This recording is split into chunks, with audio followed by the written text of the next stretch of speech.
Hi, everybody. My name's James Chase. Very rare that you see a lot of brands that are stupid enough to put their name on the packaging. So we always say, like, not so rare here. yeah.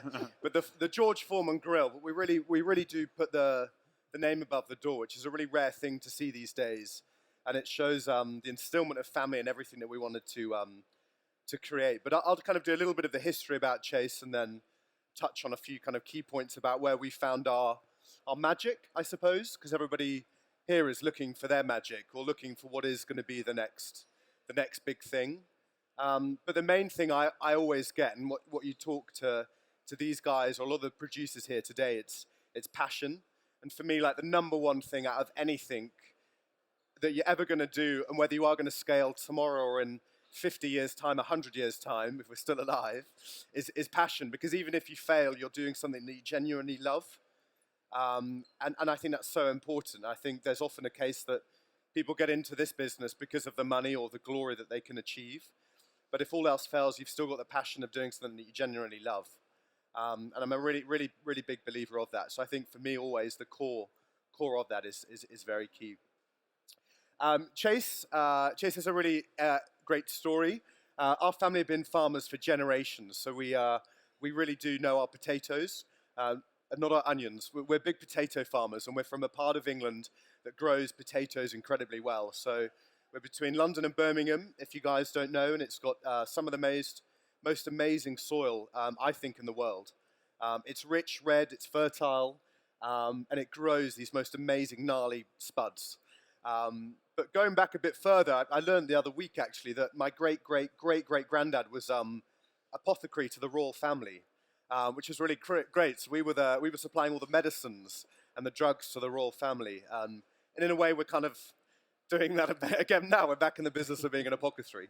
But yeah, Dad really kind of drove our revolution from humble potato farmers into being at a booze festival in Berlin, really. We really struggled to make a living in the 90s, and in the UK especially, we have huge supermarkets that really dominate the pricing of commodity goods.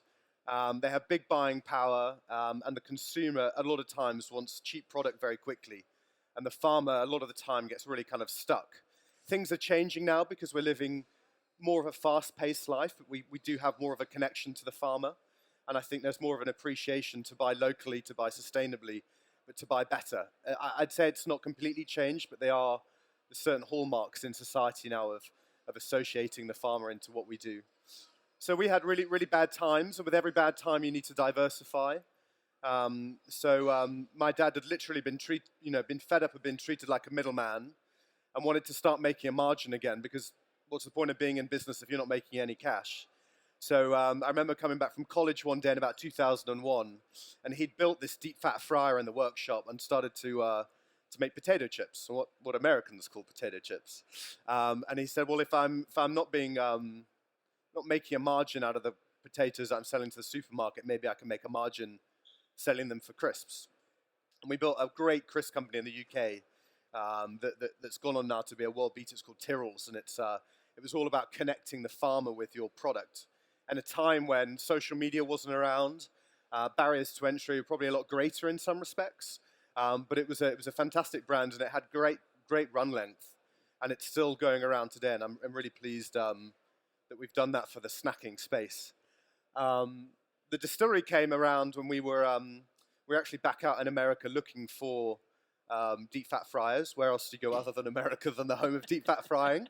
And we were up in Pennsylvania, and we were just heading back to the airport, and we hit a few bars, and it was around 2007, and the government at that time had just kind of pulled the jurisdictions down for what still sizes that you could bring in, and it was really the start of the craft movement over there. I always say America kind of fosters trends, and then the world catches on and a few years later, and there's a couple of anomalies now, but I really do think because of their size, scale, and wealth, America has this most amazing ability of really encapsulating what's going to be the next big thing. And yeah, 2006, 2007, Americans started to dip their toe into the craft spirit revolution. Brands like Aviation Gin, which is now owned by Ryan Reynolds, but they were kind of having a bit of fun, and most amazing gin called Death's Door. Brian was starting that up, and a really small back then bourbon called Hudson Bourbon had just got going, and we saw all these brands in a bar one day, and this bartender kind of were pouring these big cup measures, and that was the bing, the light bulb moment that we were like, this is pretty awesome. Why are there none of these spirits back in the UK? And yeah, we had a few drinks that night, and we went out to New York the next day and went shopping and bought a bootload of booze back to the UK, and we realized that the craft spirit movement really hadn't developed yet in the UK.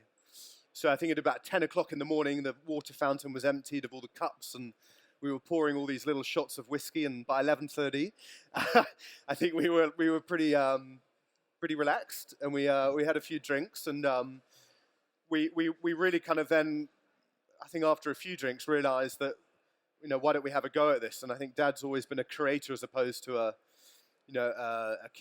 keeper of traditions over time. And a few years later, we realized that we had a huge surplus of smaller potatoes, too small to make the potato chips. So we decided to build the UK's first craft distillery. And I say craft as inverted commas. We had a huge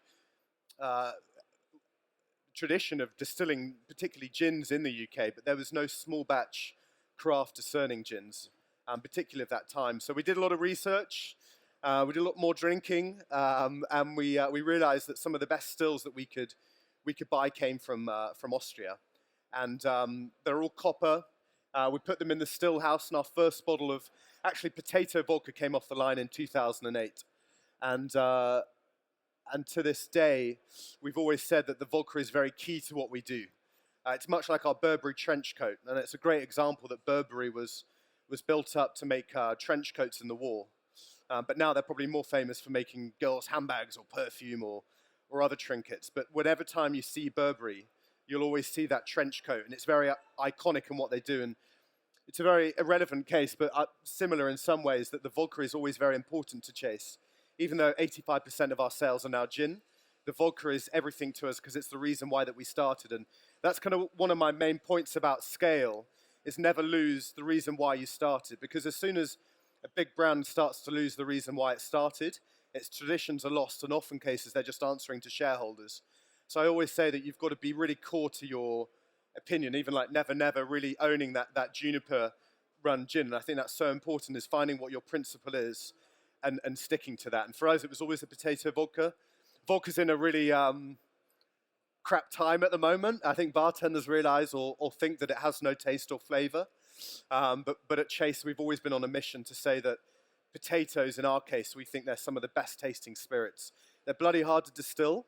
There's about 75% of a potato is water, but we do think the mouthfeel and the texture of a potato is pretty cool. And it's the reason, again, why we started. And like a great vineyard, our distillery surrounds itself with those fields that grow the very crops. So Chase really is, we are championing field to bottle spirits. That's our mission, and we really want to get people as interested in distilling as we are, but actually to appreciate the whole end-to-end production. So, and it's not a bad thing, but there's very few distillers out there now that actually farm their product all the way through to hand bottling on site. And we've always believed that as farmers, we love to give that value chain all the way through our process. Chase always has 4 key killer blocks, and it's really important that everybody in Chase's business understands these and what they stand for, because as soon as we start deviating away from these, we will, again, maybe lose our ethos or purpose. And, thanks to our great team and what we are now, hopefully everybody will come back to yours. So as you scale and as you see potential in a market, I always think it's great to probably carve out a few key elements that make you great. So for us, it's family, but it's not just the family, me, my dad and my brother. Family is our whole team at Chase. It's everything to us, and we really do have a family mentality right from the early days all the way through. Quality is everything, because at the end of the day, it's the taste that you're getting when you're trying delicious spirits. That goes right through to the tasting side of things as well. We've won a great deal of awards, but we always get people to try our spirits neat. And especially with gin, when you're often mixing with tonic, sugar can be the killer of any great taste. So every time, it's always so important to Chase that we get people to try our spirits neat. And then right at the end, field to bottle, it's everything to us, from growing the raw ingredients right through to hand bottling. And it's actually having a home place as well within that. So we're from Herefordshire. We don't see many tourists. If you're going through Herefordshire, you're probably going to Wales, and not many people are going through to Wales. So we find our home very quiet. But over the last few years, tourism has really boomed, and that's probably one of the last points that I'll finish on. That everything to us is our home place. So as you scale, never lose a sense of where you come from. And Herefordshire always kind of proudly sits right on top of our bottle. So yeah, those are our 4 points. Scaling with pleasure, and we're going to do some questions, I think, now. So yeah.